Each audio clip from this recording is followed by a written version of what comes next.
Self in account করার জন্য আপনি শুরুতে চলে যাবেন গুগল প্লে স্টোরে। প্লে স্টোরে আসার পর আপনি সার্চ বারে গিয়ে লিখবেন সেলফ ইন, CELL তারপর FIN লিখে আপনি সার্চ করবেন। এবারে আপনার সামনে সেলফ ইনের অ্যাপসটুকু চলে আসবে। এটাকে ইনস্টল করার পর আপনি জাস্ট ওপেন করবেন। এটাকে আমি আগে ইনস্টল করে রেখেছিলাম, এখন ওপেন বাটন ক্লিক করেছি। ওকে, এটা আসার পর আপনাকে যে কাজটা করতে হবে, শুরুতে আপনাকে রেজিস্ট্রেশন করতে হবে। ওকে, রেজিস্ট্রেশন করার জন্য নিচের দিকে রেজিস্টার নামে একটা অপশন রয়েছে, এখানে ক্লিক করবেন। ক্লিক করার পর এখান থেকে রেজিস্ট্রেশন ফর্ম দেখাচ্ছে। আপনি যদি বাংলাদেশ থেকে করতে চান তাহলে বাংলাদেশ, আর যদি আপনি বাংলাদেশের বাইরে থেকে থাকেন তাহলে অ্যাবোর্ড সিলেক্ট করবেন। ওকে, আমি বাংলাদেশ থেকে করছি, সো বাংলাদেশটাকে সিলেক্ট করছি। তারপর এখান থেকে বলছে ন্যাশনাল আইডি, তারপরে পাশেরটা হচ্ছে ব্যাংক অ্যাকাউন্ট। যদি আপনার ইসলাম ব্যাংকের অ্যাকাউন্ট থেকে থাকে তাহলে আপনি এই ব্যাংক অ্যাকাউন্ট সিলেক্ট করবেন, আর যদি আমার মতো এরকম ইসলাম ব্যাংকের অ্যাকাউন্ট না থেকে থাকে, NID দিয়ে করতে চান, তাহলে আপনি এই যে ন্যাশনাল আইডি এটাতে একটা ক্লিক করবেন। ক্লিক করার পর আপনাকে ফোন নাম্বার দিতে বলছে, আপনি জাস্ট ফোন নাম্বারটা দিয়ে দিবেন। ওকে, আমি ফোন নাম্বারটা দিয়ে দিয়েছি। এখন এখানে একটা পিন নাম্বার দিতে বলছে 6 ডিজিটের, আমি পিন নাম্বারটাও দিয়ে দিচ্ছি। এখন উপরের দিকে অপারেটরটা সিলেক্ট করতে হবে। আমি যে ফোন নাম্বারটা দিয়েছি সেটা আমারটা হচ্ছে গ্রামীণ, সো আমি গ্রামীণটা সিলেক্ট করে দিচ্ছি। তারপরে নিচের দিকে দেখেন রেজিস্টার নামে একটা অপশন রয়েছে, জাস্ট এখানে একটা ক্লিক করে দিচ্ছি। এবারে সিমে একটি কোড চলে গিয়েছে, এই কোডটুকু এখানে বসাতে হবে। ঠিক আছে, বসানোর দরকার হচ্ছে না, শুধু অ্যালাউ বাটন একটা ক্লিক করলেই কোডটা অটোমেটিক বসে যাবে। এবারে আপনি সাবমিট বাটন একটা ক্লিক করে দিবেন। এখন বলছে NID কার্ডের ছবি সাবমিট করার জন্য প্রথমে হচ্ছে NID কার্ডের ফ্রন্ট পেজটাকে এখানে ছবি তুলে দিতে হবে। ওকে, তো এই জন্য আপনি ন্যাশনাল আইডি ফ্রন্ট এখানে একটা ক্লিক করবেন। ক্লিক করার পর এখান থেকে ক্যামেরা অপশনটুকু সিলেক্ট করবেন। এবারে ওয়াইল ইউজিং দ্য অ্যাপ এটা সিলেক্ট করবেন। এবারে ক্যামেরাটা অন হয়েছে, এখন আপনি NID কার্ডের একটা ছবি তুলবেন।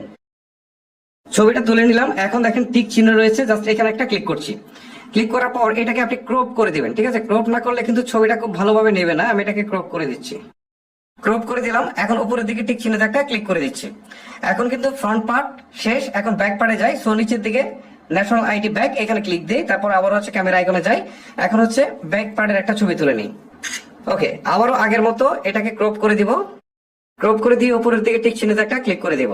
এখন কিন্তু ফ্রন্ট পেজ এবং ব্যাক পেজের ছবি তোলা হয়ে গেছে। এখন নিচের দিকে কনফার্ম আপলোড নামে যে বাটনটা রয়েছে এখানে একটা ক্লিক করে দিচ্ছি। ওকে, এবারে দেখতে পাচ্ছেন আমার NID কার্ডের সমস্ত ইনফরমেশন গুলা কিন্তু দেখাচ্ছে। এখন একটু স্ক্রল করে যদি নিচের দিকে আসেন তাহলে এখান থেকে আপনি শুধু আপনার প্রেজেন্ট অ্যাড্রেসটুকু দিয়ে দিবেন। ওকে, আমি আমার প্রেজেন্ট অ্যাড্রেসটুকু দিয়ে দিচ্ছি। প্রেজেন্ট অ্যাড্রেস দিয়ে দেওয়ার পর আপনি এখান থেকে জেন্ডার সিলেক্ট করে দিবেন, আমারটা মেল, সো মেইলে রাখ। তারপর এখান থেকে অকুপেশনে ক্লিক দেওয়ার পর আপনি আপনার পেশাটুকু নির্বাচন করে দিবেন। সো এই ক্ষেত্রে আপনি আপনার একুরেট পেশাটুকু দিয়ে দিবেন। এটার উপরে আবার লিমিটেশন হচ্ছে ট্রানজাকশন লিমিটেশনটাও নির্ভর করে থাকে। ওকে, আমি আমার পেশাটুকু দিয়ে দিচ্ছি। আচ্ছা, একটা কথা আপনাদেরকে বলি, এই যে NID কার্ডের ইনফরমেশন গুলো দেখাচ্ছে, আপনারা জাস্ট এই ইনফরমেশন গুলাকে মিলিয়ে নেবেন যে আপনার এক্সাক্ট তথ্যগুলো দেখাচ্ছে কিনা। যদি দেখেন এখানে কোনো ভুল ইনফরমেশন দেখাচ্ছে তাহলে অবশ্যই আপনারা ইসলামী ব্যাংকের যে কাস্টমার কেয়ার রয়েছে তাদের সাথে যোগাযোগ করে কথা বলে এই বিষয়টাকে আসলে ফিক্স করে তারপর আপনি অ্যাকাউন্টটা ক্রিয়েট করবেন। তা না হলে কিন্তু এই ভুল ইনফরমেশন গুলা ভুলেই থেকে যাবে। ওকে, সমস্ত ইনফরমেশন গুলো দেওয়া শেষ হলে আপনি যে কাজটা করবেন, নিচের দিকে থাকা নেক্সট বাটনে একটা ক্লিক করে দিবেন। এখন আপনার একটা ছবি তুলতে হবে। সো এখান থেকে ওপেন ক্যামেরা নামে যে অপশনটুকু রয়েছে এখানে ক্লিক দিয়ে তারপর আপনি ছবি তুলবেন। আর ছবি তোলার সময় অবশ্যই চোখের পাতা ফেলবেন। ওকে, ছবি তোলা কনফার্ম হওয়ার পর এখান থেকে দেখেন কনফার্ম আপলোড একটা ক্লিক করতে হবে। এখন এখান থেকে নেম চাচ্ছে, আপনার NID অনুসারে নেমটুকু দিয়ে দিবেন। তারপর আপনার ইমেল অ্যাড্রেস এবং রেফারেন্স ফোন নাম্বার আপনি চাইলে দিতেও পারেন, না দিলেও কোনো সমস্যা নেই। ওকে, আমি নেম দিয়ে দিচ্ছি। ওকে, আমার এই ইনফরমেশন গুলো বসানো শেষ। এখন আমি নেক্সট বাটনে একটা ক্লিক করে দিচ্ছি। এখন এখান থেকে বলছে যে you have successfully enrolled with self in, তার মানে আমার successfully self in account create করা কিন্তু শেষ। এখন আমি আপনাদেরকে লগ ইন করে দেখাচ্ছি।